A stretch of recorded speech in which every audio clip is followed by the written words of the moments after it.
Hi, my name is Caroline Cox, and I'm the director and producer of the film Food for the Rest of Us. And you're watching the Film Craziest Show. Hi, my name is Tiffany Ayalik. I am a co-producer and co-writer on the film Food for the Rest of Us, and you're watching the Film Craziest Show. Cool, awesome. Very excited to have you both here. Glad we could finally do this chat for your film. Thank you. Let's start with like some of your background, and just I was reading about the I think it's a series called Wild Kitchen, and I learned that was kind of like a jumping off point for this film. So would you guys be able to talk about that project? Sure. Yeah, totally. Go ahead, Caroline. Yeah, I kind of started my film career with a project in the Northwest Territories called Wild Kitchen. And it was a show partly inspired by me living off grid and meeting some folks in that community who were really in tune with the cyclical nature of harvesting food. And I just found it really inspiring. And I just knew the North was full of people like that. And so that's actually how Tiffany and I met, because I then approached Tiffany to be the host of the show. And so we did 2 seasons, and it was just for a local cable channel in the Northwest Territories, but it actually really took off sort of outside of Canada. Like the digital content really had like an international following. So we, kind of built off that community. And I don't know if you have anything else to add on that project too, Tiffany, or like. Yeah, it was so great to be able to meet Caroline and collaborate in that way. I have a wilderness guide background as well, and also sort of a performing arts and acting background. So Caroline kind of created a project that was a really perfect fit for me in my 2 very different worlds that never seemed to meet, that were kind of able to come together for something like Wild Kitchen. And to be able to meet people who are leading really interesting lives and were involved in harvesting, whether it was, kind of weekend hobby things or like whole way of life, kind of philosophy of being connected to land and food, was a really great jumping off point that helped to inspire Food for the Rest of Us as a full feature documentary. I would maybe add one thing too of just it was kind of through that big network of folks that we had started to not collaborate with, but like meet through Wild Kitchen and like have this kind of community that was building online. And that's where we discovered Eric Person through Instagram, who he was doing like farming as activism, and that was like his big thing. And we had never seen someone approach food harvesting in such a like powerful way. And so that was what really inspired us to look at the film and start finding other people from different parts of North America who were also using food and harvesting as a form of activism. So that was kind of how it started with Wild Kitchen, and then evolved to us wanting to do a feature film that is now Food for the Rest of Us. Oh, very cool. Now, like pre-Wild Kitchen, like how did you, like what are your guys' backgrounds? Like how did you get interested in that like food space? Well, I've always been really connected to land, and I'm Inuit and have grown up in a hunting family, in a harvesting family, and grew up spending long stretches of time in the bush, and at different seasons, all throughout the year, and always seeing the bounty around me, especially in an area where people don't really think of the boreal forest as being like particularly fruitful, or the boreal region having, like anything besides like moose and fish, but using connection to land as a great way to supplement and to like sort of offset the really intense and high prices of groceries, the general cost of living, those sorts of things that make it tricky and difficult, especially for marginalized folks, to have consistent food security and consistent access to food, to healthy food too. So I always grew up having, being in a harvesting family, and hunting and foraging was just like a normal part of our family life. And not only that, it was a really important way for me and my family to stay really connected to our our Inuit culture and our communities, and to be, practicing culture through food was a really, really important thing for us growing up.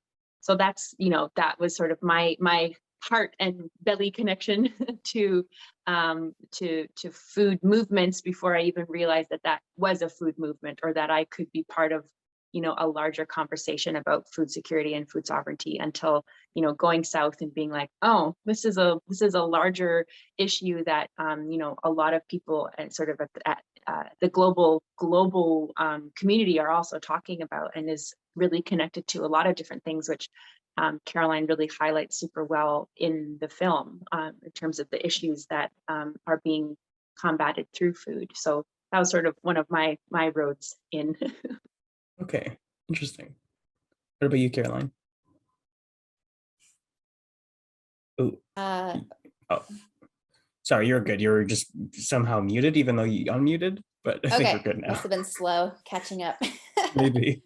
Yeah, so I grew up on a farm and in Southern Ontario, and we were kind of on the lower income end of the spectrum, and so we did grow a lot of our own food and did like canning and preserving kind of before like gardening was cool. It was just like how we had access to food. And then when I moved up north, I also studied ecology, and so I was always drawn to the land, and I was actually working as a touring musician for a little while, and it was sort of like a lower, like my means were lower, and so I moved out to this cabin 7 hours from Yellowknife that was quite off grid, because it was like a really great base for me as an artist. And so that again like injected me into that lifestyle of living off the land and harvesting. And I've also just always been drawn to it. It does come up in the film of sort of this healing power of the earth, and when you are growing your own food and you're that much more connected to it. So yeah, that was kind of where my strong passion for this subject came from. Okay, cool. Yeah, when Eric, the one in Kansas City, was talking and getting emotional about like, I think putting something in the soil, you're putting like feeling the soil. That was Your very hands in the interesting. soil. That was a Yeah. very interesting aspect of the film, I thought. Yeah. I think when we started the project, we were really focused on the activism side, and for sure that is like the vein of it. But what really also came to the surface that we weren't expecting, or I wasn't expecting at least, was these really spiritual conversations that actually came up in like every location, just naturally. Like it just always seemed to be that the people who were doing this work were also very intrinsically tied and spiritually tied to the land. So yeah, I think that is definitely a theme of the film that emerged over time. Okay. And really organically and really, beautifully. That wasn't something that, was a preconceived, like, well, let's make sure we talk about this. People just, really organically and intrinsically, through the work that they're doing and through these beautiful acts of reclamation and, solidarity and sovereignty, we're undoubtedly touching on these spiritual aspects, which was like such a beautiful surprise to us to have versions of that in every location that we went to, that I think, Caroline and the editor Graham wove together really beautifully. And yeah, it's just like gift from the film gods when those things happen, when when you don't try to force anything, and that's just them being 100% themselves, talking about the work that they're doing and how important it is to them. Okay. Now, for people who don't know, can you just, maybe it's a loaded question, but could you just talk about what food activism means? I don't know who would want to tackle that piece. Do you want to go for it, Tiffany? Sure, go for it. Yeah. Oh, okay. Well, food activism. Yeah, I mean, I think that food is so important to survival, obviously. And so when you look at communities that don't have access to food, or don't have affordable access to food, or don't have access to land, or are fighting up against other systemic, racism or prejudices that are holding them back, food is just like a very powerful way to enable a community. And so food activism is that work of making sure people have the access to food, and that there's awareness being raised in the community of sort of things that people who aren't in that situation might take for granted and might not be thinking about.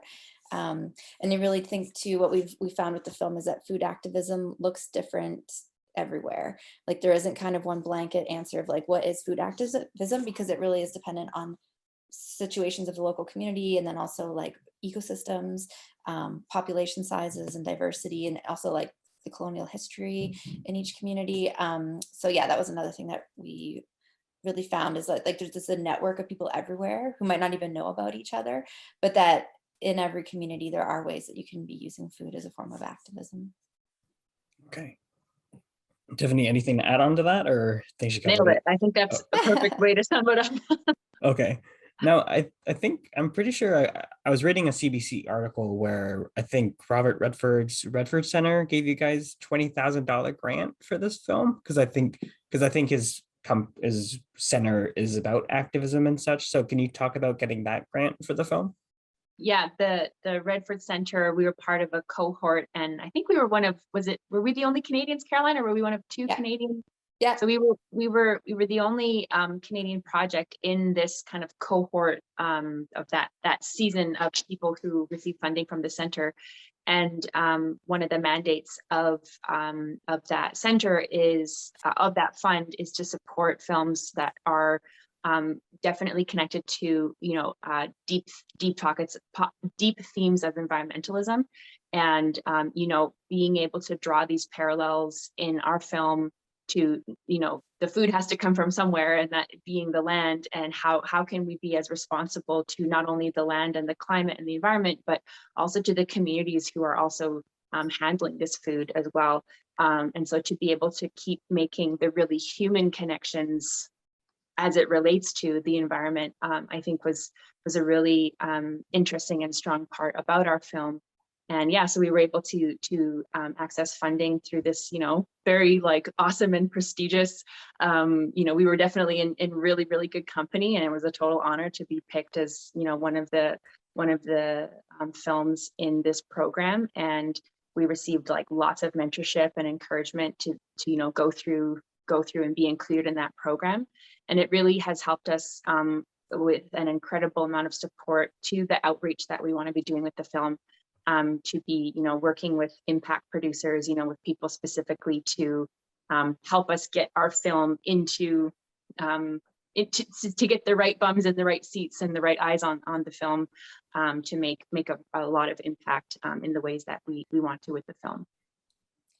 Yeah, and I'd add too that we just found out that they're going to license a portion of the film for this climate stories program they have, which is like an in-school educational program. So it's kind of nice to see that from that original acceptance into the program is like they've continued to support us and then find ways to bring our film into the continued work they're doing.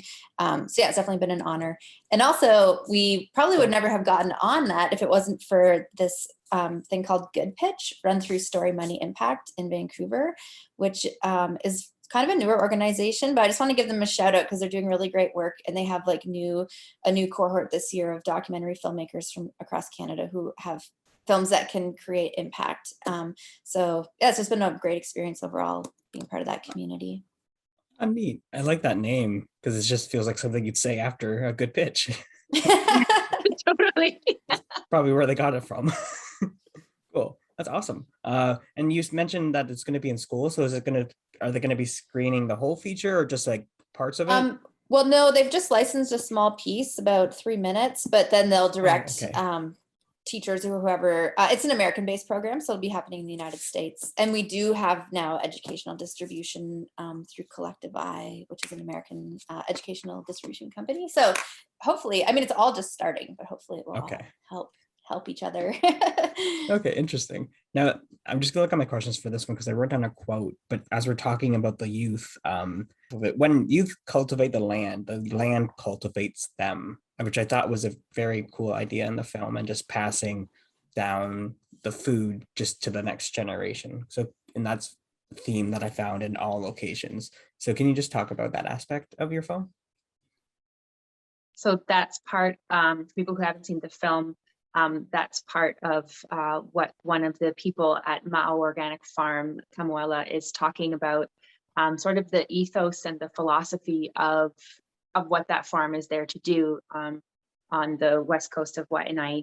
And that's part of an acronym that, you know, what the meaning of that place, Mau, means is celebrating the youth. And, you know, on the surface, it means like, you know, a youth garden or youth growing veggies, but then underneath the sort of more spiritual kind of impetus around that is the quote that you just said, Daniel, that when you're cultivating the earth, you're also cultivating the youth as well. And so this amazing program is sort of a feeder school into direct post-secondary education for students. And, you know, basically if they are working at this farm, they sign a 2-year contract, and then basically their tuition gets covered by the farm by Mau. So they're doing work placement and mentorship. And the energy, if you ever get the chance to go and hang out with any of the good people at Mau, is really incredible. It's vibrant, it's amazing. It's people who are, you know, mostly local Hawaiians who are, you know, learning about not only practical skills like driving a tractor, but are also learning about, you know, historical and cultural Hawaiian land management and traditional land use practices as well. And they're also learning business, and they're doing all kinds of amazing things. And it's a great way for locals to get support for their tuition. So I don't know, it's amazing. It's an amazing place. I can't wait to go back. Yeah, and I think from like, we do use Hawaii as sort of the vein that ties all the stories together, and we keep kind of coming back to Hawaii. But in every location, it was really important for us to find the young people that were doing this work, and we did want to share that voice. And I think a lot of times when people think about farming and harvesting, they kind of think of like their grandparents or something, and so we just wanted to be like, no, like this is happening, it's current, it's young. So yeah, that's also why we really focused on the youth. Yeah, like honestly, now that I'm thinking about my cousin Jesse, like he does some little bit of farming, like he has a garden, and it's like almost like there's a stigma that it's weird for the young people to do that, because you do like imagine older people enjoying farming more. So Trying to shatter that perception. Exactly, yeah. So that's something, just like I guess a preconceived idea in my mind too. So that's interesting to bring up, I think. Now you mentioned just centering it around Hawaii. So I'd love just to ask, I think it's always interesting when I see a written by credit in a documentary, because it seems to me that, at least my understanding is that sometimes they're written in the editing room. So can you guys just talk about how you kind of structured the film, how you guys wrote it in a way? Sure. Did you want to take that one, Tiffany? Oh, I was going to add that in the sort of writing, I think a lot of research goes into the writing in terms of, you know, finding who the people are and finding the locations. And, you know, that kind of like writing process begins when we did lots of community outreach and like, you know, interviewing people who we had been like connected through Wild Kitchen, or like finding people through different, you know, research avenues, having meetings. And if somebody like didn't feel like they were a good fit, if they're like, oh no, I'm too shy to be on camera, but you know who you should talk to is so and so. And like we were really, really supported through that process, through that research process, like finding who these really amazing people are, doing like incredible, you know, on the ground kind of grassroots work. And so I think that, you know, that's one part of the writing, I think, was the research of it, and like finding our people who, you know, were able to be doing these complementary journeys. And then, you know, Caroline and Graham in the editing room did the post writing, you know, by weaving everything together. So maybe you could talk a little bit more about that, Caroline. Yeah, well, for sure. A lot happens in the editing room. But yeah, I think that was where we kind of, where the like writing thing came from. It was just, you know, what is this film? Who are the people? What's the story we want to tell? And then, certain things like evolved, like we said, more so once we were done filming than maybe we originally realized. But yeah. Now, is that research process, like actually finding the subjects for your film, is that one of your favorite parts? Or can you just talk about finding the people for the film? I mean, I like it. I always love when there's like a new idea, and then it's just like, okay, how are we going to tell this story? Who are the people? Where are they? there's a quote sort of, I can't even remember what it is. It's something like, scarcity is like the mother of invention or something like that. So in some ways, because a lot of our projects are lower budget, it's kind of fun too, because it really ties our hand of just like, also, okay, how are we going to tell this story? Like for this film to go across North America and to go to so many places, and then the amount of like pre-production that went into that, of being like, okay, we've got 4 days in each location because that's all we can afford, so how are we going to tell this story in that way? And so that also is a big part of it, yeah, like the pre-production side is being just like super organized, knowing what we want to get, and just getting in and getting out. Yeah.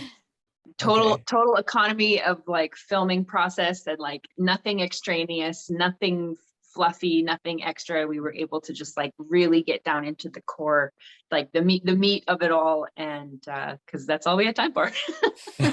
Fair.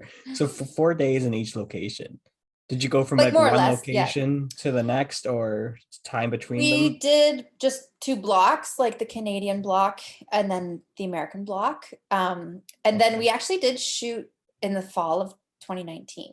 And that was a decision we made because we got the Talent to Watch Fund in like June of 2019. And we knew that it was a very seasonal film. And we also knew we wanted to film in the Arctic, which has a very short growing season. And so we were like, man, can we pull this off in like 3 months, you know, like from like signing our first contract to not even signing a contract, getting an email saying we're going to get a contract. and loading things on credit cards and then going. Yeah. Like it was a lot of just like doing it because we knew we were going to get the funding. And I'm glad we made that decision, obviously, because then if we had waited till the next summer, it would have been the middle of COVID, and like traveling to the United States would have almost been impossible at that point. But we did go back to the Arctic in the summer of 2020 and do a little bit more filming in Tuktoyaktuk with Jerry Thrasher and Marjorie Ovoyak, the elder. So that was great too. But but for the most part, it was just like, yeah, we did our little American block, which had its own challenges too, because, you know, it was our first feature film and we never shot in the United States. So we had to like get a carnet and get the visas. And it was just like a big learning process, really. But it was fun. Okay. I thought it was kind of interesting how there's probably like a stigma that like in Northwest Territories it snows all year round. So I thought it was interesting how like that's not winter, even though it's August and people are wearing like winter jackets, and then it's snowing in Colorado. Yeah. So I thought that was a fun contrast. We didn't plan the snow in Colorado. They had like a freakishly early snowstorm. So Oh, really? yeah, so I mean, it was kind of funny in that sense where we were just like, okay, well, we've got this Arctic scene and then this like very snowy Colorado scene. But I think it was great to show that side of the North. And I think one thing we've noticed being filmmakers is like from the North is often a lot of the stories from the North are told by Southern production companies that come up who might have a preconceived notion of like what they think the North is. And so it was great for us to, I mean, like, especially Jerry Thrasher's one of our friends and co-producer and worked on this project with us. And so then to actually be able to let her tell part of her story and her community's story from just like a super authentic place is something that doesn't happen all the time in the North. Yeah, it was great for us. Okay, interesting. Now, was it interesting for you guys like being Canadian and going down to America to shoot, and just that on that flip side?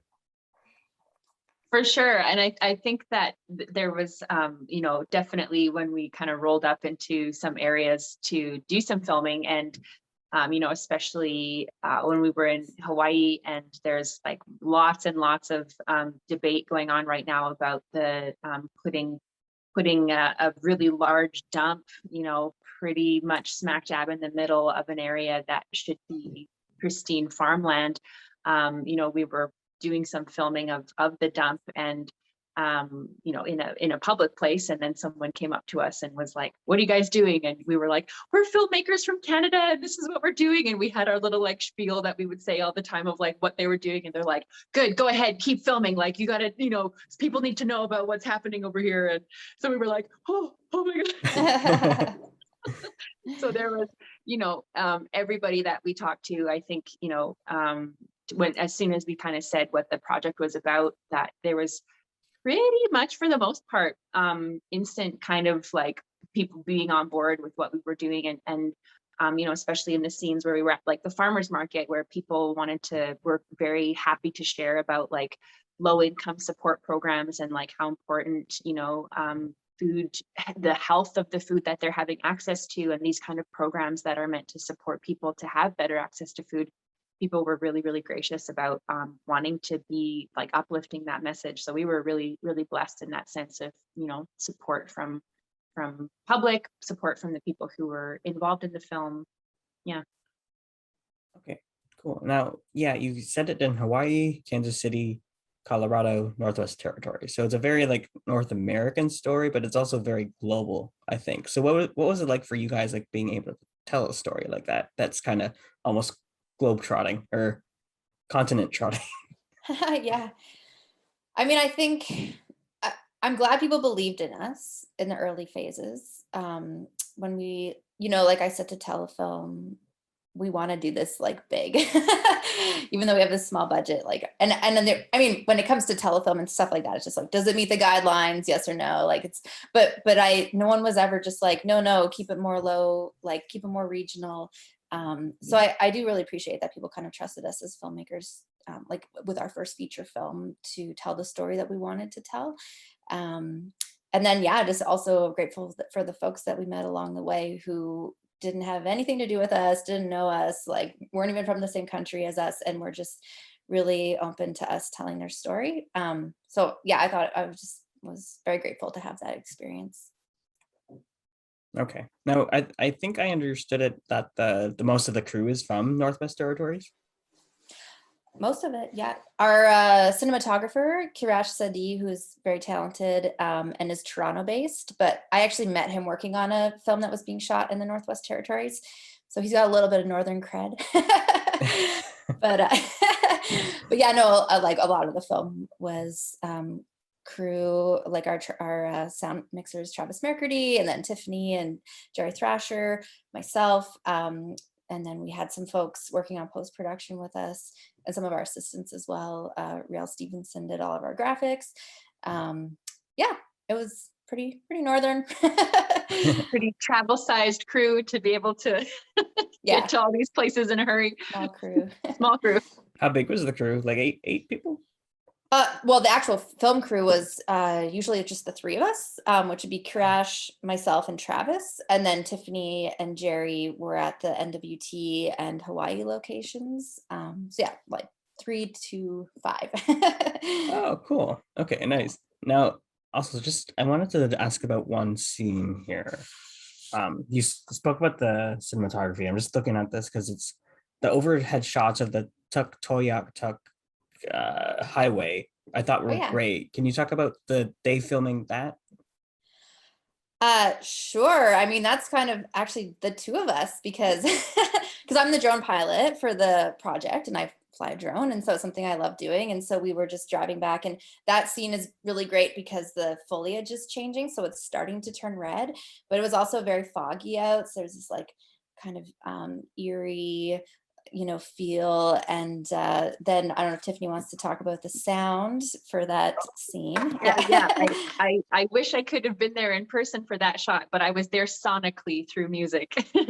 My sister and I in Skabmagovat are part of a band called Topsok, and we contributed the couple of different music cues throughout the film, but that one in particular, as we're sort of flying over the tundra, and our band is providing the music for that scene to be sort of the sound of the land. And so it was a really nice way to also bridge another kind of two of my worlds of the music and filmmaking to be kind of in the same moment, in the same shot, representing a land that is, of my people and of my family. So that was really special for me to be included in that way. Oh, cool. That's awesome. I'll have to watch it again and just like watch that scene just to hear the voice. That's awesome. Now I'm pretty sure, Caroline, I thought I read that you're into music too. Well, I mean, I was a singer-songwriter for a few years. Well, many years I was a songwriter, but professionally. But about 6 years ago or so, I kind of transitioned out of music and into film. I was actually on tour when this American reality show came up, and I just worked as a PA to like make some extra money, a production assistant, very like bottom of the rung. And I just really loved it. And that was where I got my foot in the door for film. And then like the second season, I became an associate producer on that show. And then from there, I just started doing my own stuff. So it was like a pretty quick little hard left turn out of music into film. Oh, awesome. Cool. So just about some of the themes in the film, and I'm just reading off my page here because they're kind of wordy. I like that, like just the theme of not having to rely on the systems in place. And I thought like there were some like really interesting contrasts here, especially with the story in Kansas City where Eric is farming and then he hears gunshots and it's like that happens often. So can you talk about like the contrast of that and kind of just and also not having to rely on the systems in place? Why don't you go take that one, Caroline? You were there. Okay. I have only experienced it through the Okay. Sure. Yeah. I mean, for sure that scene in Kansas was very impactful, even for us as filmmakers, to not, especially from the North, like it's just a different world. And so we don't always experience those sorts of abrupt, social things. It's just different in the North, to be honest. But yeah. And so I think that what Eric's really trying to do and like is doing is creating access, creating another avenue, like he says, where you don't have to try to rely on money. I think another person in the film, Asia Dorsey, says it really well, where she's like, the corporate world that we live in, capitalism, it makes you depend on money so that you can go and buy food instead of being able to grow your own food so that you can feed yourself, And so it's just that idea of separating the money from the food. And because like there's just like so much layered behind capitalism that generally isn't great for a lot of people, especially marginalized people. And so this is just a way to use growing food to escape that system, and just create your own means of survival. Okay, fair. And did the gunshots kind of startle your crew when you were there? It startled me. You can hear Kirash say, he's like, what was that? And then that night we were talking and I was like, thanks for asking that, because I was just so shocked. And he was like, no, like I really didn't know what it was. And I was like, oh, like I knew as soon as I heard it that it was gunshots. But so I guess we all just kind of reacted differently in the moment. Yeah, but it was shocking for sure. Watching it, and Eric was sorry. Eric was just like, it could be a wild animal. Like we didn't want to jump to conclusions. It was like there could be some reason that that's happening, but it was, you tend to think. Yeah, I think it was a cool moment for the film just because I didn't know what it was either. So I was like, okay. Good thing Kirash asked that. Yeah, exactly. Now, I think just getting back to like the land, there's one interesting thing with, is it Syria? Zuria, yep. Zuria's story, who is a Shakatet, I think is how you say it, which is I had never heard of. But it's a Shakat is like a kosher. They do the kosher sacrifice, like the slaughter. So there is no actual usually term for a female Shakat, but Zuria's mom is a rabbi, and so they consulted, and they're like, "What would be a Shakatet?" Which like the ET on the end is just the female version of it, which we really liked putting it in almost like an Easter egg of just like people might want to look into this. Like we're not going to explain it in the film, but it is just this like female version of what is generally like a very male dominated field. Okay. And what was it like, kind of like, because I felt like that one slaughter scene of the ram was more emotional than brutal. So what was it like kind of putting a scene that powerful and just kind of like intimate in a way on screen? Well, from my perspective and like because I wasn't there on location for that scene, I think that the way that Kirash and Caroline handled it was incredibly respectful, was honoring the life of this animal, and also was showing really in a very punchy way sort of how Surya is walking in the world and is advocating for a connection to our food. And if we want to be, consuming meat or consuming animal products, that's part of it, that's a big part of her philosophy is how do we maintain these relationships with our food in this way, and that it's a responsibility that we have to be able to know the whole process. And that when I think in different ways in the film, when we separate ourselves from the process of the food, that's when all these things can happen behind closed doors. That's when these things can happen far, far away from us. That's when they can happen to other people, and we, don't want to be, inconvenienced, or, things can happen across the world that we might not know about or care about. But the act of sort of confronting our ignorance with it, and confronting our aversion to some things, I think was a really beautiful way that Surya does, in a very welcoming and safe way through her workshops. So I think that was an important part, to also be opening the door to these, like Caroline was saying earlier, that these solutions have to be different in each location and aren't going to be the same for everybody, and that there needs to be room for, people who are harvesting and hunting meat, as well as, people who are, vegans, who are vegetarians, who are, deciding to do what's best for them. And then that's going to look like different things for different people. Okay, cool. Caroline, do you have anything to add to that one?